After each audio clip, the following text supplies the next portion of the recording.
66 juta tahun lalu, langit di atas bumi terbelah. Sebuah asteroid raksasa jatuh tepat di semenanjung Yucatan, Meksiko. Ukurannya sekitar 2,5 kali tinggi Gunung Semeru. Itu yang nancep ke tanah dalam sekejap. Kecepatannya bikin ngeri, sekitar 72.000 km per jam. Kalau ini melesat dari Jakarta, dia udah nyampe ke Surabaya cuma dalam 33 detik. Dan energinya setara tsar bomba, bom nuklir paling dahsyat yang pernah diledakin manusia, dikaliin 3 juta kali. Dalam hitungan detik, air laut kedorong jadi dinding setinggi 4,5 km, nyapu bersih daratan di sekitarnya. Selama sekitar 165 juta tahun, kekuasaan dinosaurus di bumi harusnya berakhir hari itu juga. Tapi, ada satu hal yang jarang orang sadar. Apakah semua dinosaurus beneran mati di hari itu juga? Kita semua tahu ceritanya. Asteroid nabrak bumi, lalu dinosaurus punah. Tapi, jangan-jangan ceritanya nggak sesimpel itu.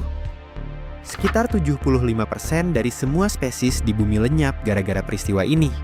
Bahkan, hampir nggak ada makhluk dengan berat di atas 25 kg yang berhasil selamat. Tapi, yang hancur bukan cuma individu dinosaurusnya. Yang runtuh itu sistem makan-memakannya, dari akar sampai predator paling atas. Dan ini yang bikin aneh. Mereka udah nguasain hampir seluruh daratan selama 165 juta tahun. Tapi tiba-tiba, lebih dari 1000 spesiesnya lenyap cuma dalam satu peristiwa. Coba pikir lagi, kalimat dinosaurus mati hari itu juga. Itu kedengarannya simpel, padahal nggak sesederhana itu. Pas asteroid nabrak, dinosaurus masih ada di setiap benua. Keragamannya juga masih tinggi banget. Diperkirakan lebih dari 1000 spesies hidup bareng di waktu yang sama. Ada yang badannya dilapisi pelindung kayak baju zirah. Ada yang segede rumah, ada yang cuma sebesar ayam. Dan yang paling bikin miris, ada telur-telur yang baru aja menetas. Calon generasi penerus yang harusnya punya masa depan panjang di depan mata. Tapi balik lagi ke pertanyaannya, apakah ada yang masih hidup setelah asteroid menghantam? Nah, sekarang kita masuk ke 24 jam pertama. Dampak awalnya bukan cuma ledakan doang. Ada panas ekstrim yang ngebakar udaranya. Gempa bumi megatrust, level paling gede yang bisa bumi hasilin. Mega tsunami, dan kebakaran hutan yang muncul serentak di banyak tempat sekaligus. Di radius sekitar 2.400 km dari titik tumbukan, kira-kira sejauh Jakarta ke Maluku Utara, banyak makhluk diperkirakan mati cuma dalam hitungan menit. Tapi, mungkin di luar zona itu, ada makhluk yang selamat. Bukan karena mereka kuat, tapi karena mereka kebetulan ada di tempat yang tepat, yang berendam di rawa, yang sembunyi di hutan lebat, yang tinggal di wilayah lintang tinggi yang udah dingin dari awal. Dinosaurus raksasa yang lagi ada di padang terbuka, kulit bersisiknya langsung nyerap panas dengan cepat. Tapi, mamalia kecil atau reptil yang kebetulan lagi berendam di rawa, mereka mendadak punya semacam baju pemadam kebakaran alami tanpa mereka sadari. Ironisnya gini, penyintas yang paling mungkin bertahan, itu bukan dinosaurus raksasa yang selama ini berkuasa. Justru yang kecil, yang masih muda. Yang dikira paling lemah malah yang punya peluang besar buat hidup. Nah, lolos dari ledakan bukan berarti lolos dari asteroid, karena efek yang sebenarnya baru aja dimulai. Soalnya, asteroid ini nggak perlu bunuh semua dinosaurus secara langsung. Ia cukup hancurin dunia tempat mereka hidup. Tumbukan tadi ngelubangin kerak bumi, sekitar 25 triliun ton material panas kelontar keluar angkasa. Dan material ini bukan cuma panas, sebagian diperkirakan beberapa kali lebih panas dari permukaan matahari. Pas material segila itu jatuh balik ke bumi, gesekannya sama udara nyiptain panas inframerah yang ekstrim, mengubah atmosfer bumi jadi oven raksasa, lalu memicu kebakaran sekitar 70% hutan di seluruh dunia. Dan dari sini, efeknya rambat kayak domino. Kebakaran global bikin vegetasi hilang, herbivora kehilangan makanan, dan ketika herbivora mati, karnivora kehilangan mangsa. Dinosaurus raksasa nggak mati karena luka bakar. Mereka mati karena perutnya kosong. Hewan seberat puluhan ton butuh ratusan kilogram makanan setiap hari. Nah, buat dinosaurus yang berhasil selamat dari ledakan awal, mereka punya tantangan baru, kelaparan. Karnivora justru awalnya untung besar. Makanan mereka melimpah ruah karena bangkai ada di mana-mana. Mereka ngerasa lagi di atas angin, predator terkuat dengan makanan berlimpah.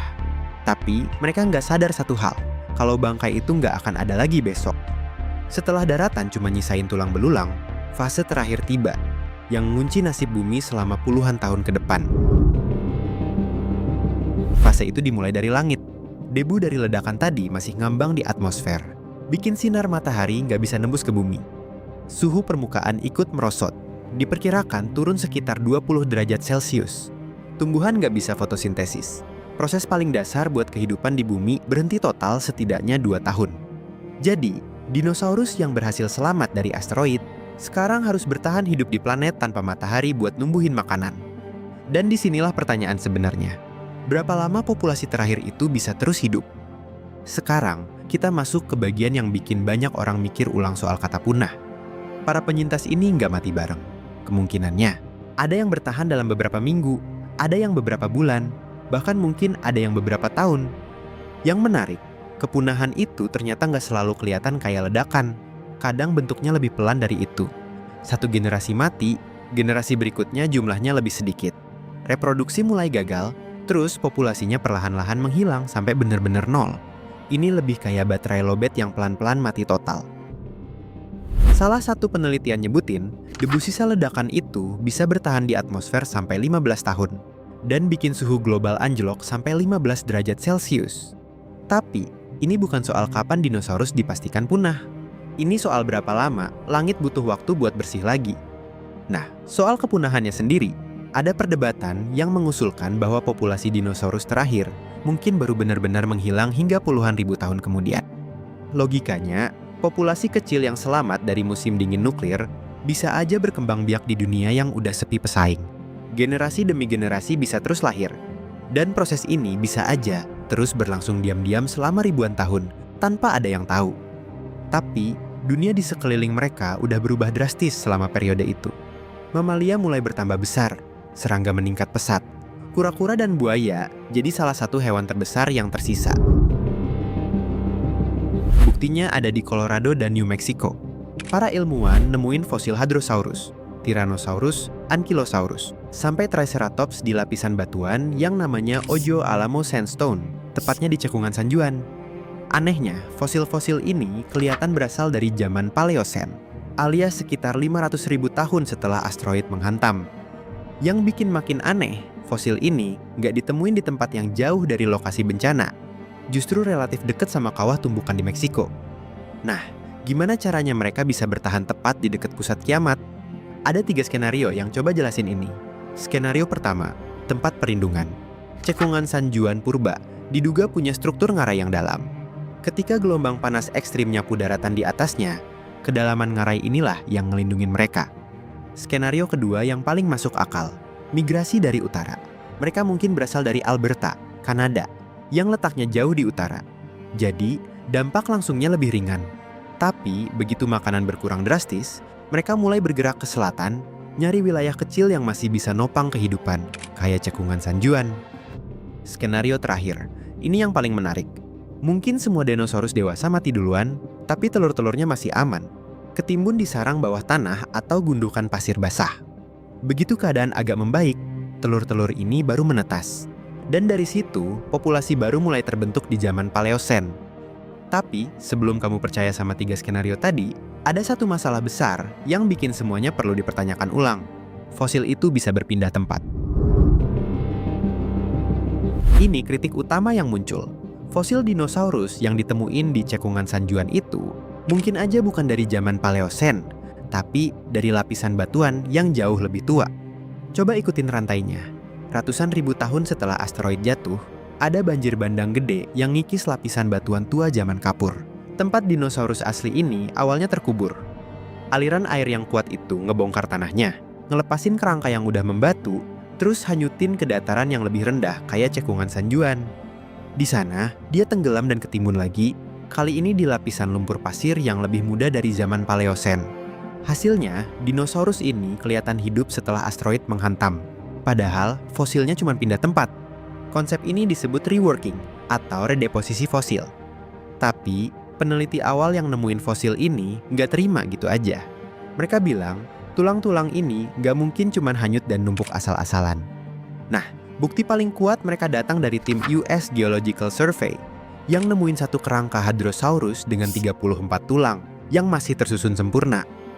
Penjelasannya gini, sebelum banjir bandang kejadian, jasad ini udah lebih dulu terkubur utuh di zaman Kapur. Kulitnya sempat mumifikasi alami, kering dan keras kayak kulit di samak. Mineral di tanah pun ngendap di sekitarnya, ngebentuk batu sedimen keras yang ngebungkus seluruh tubuhnya, kayak peti mati dari semen. Jadi, walaupun ratusan ribu tahun kemudian banjir datang dan mindahin posisinya, bongkahan batu ini tetap utuh sebagai satu kesatuan, bukan tulang lepas yang berserakan. Argumen ini memang kuat, tapi tetap aja, konsensus ilmiah secara umum nggak berpihak ke mereka. Mayoritas peneliti menilai penjelasan yang lebih mungkin adalah fosil itu cuma berpindah tempat. Jadi, klaim 500.000 tahun ini akhirnya dianggap nggak kuat buat jadi bukti. Lalu, fosil dinosaurus mana yang beneran diakui sebagai yang termuda? Jawabannya ada di formasi Hell Creek, Montana. Fosil dinosaurus yang usianya paling mendekati zaman asteroid. Posisinya cuma beberapa sentimeter di bawah lapisan batuan yang terbentuk saat asteroid menghantam bumi. Dinosaurus terakhir versi sains, Triceratops. Bahkan mungkin dia mati tepat di saat asteroid menghantam bumi. Dan kalau ini benar, apa yang sering kita lihat di film justru mendekati kenyataan. Dinosaurus terakhir mati sambil ngelihat langsung kehancuran dunia mereka sendiri. Masalahnya, kalau Triceratops itu emang beneran yang terakhir, bagaimana dengan Pterosaurus dan Mosasaurus? Apakah mereka juga lenyap di hari yang sama? Mungkin itu bahasan buat di lain kesempatan. Jadi, apakah semua dinosaurus beneran mati di hari yang sama? Jawabannya mungkin gak sesederhana itu. Ada satu pola yang jelas dari semua bukti yang kita bahas tadi. Semakin jauh kita coba dorong batas waktu itu, semakin lemah dan semakin kontroversial juga buktinya.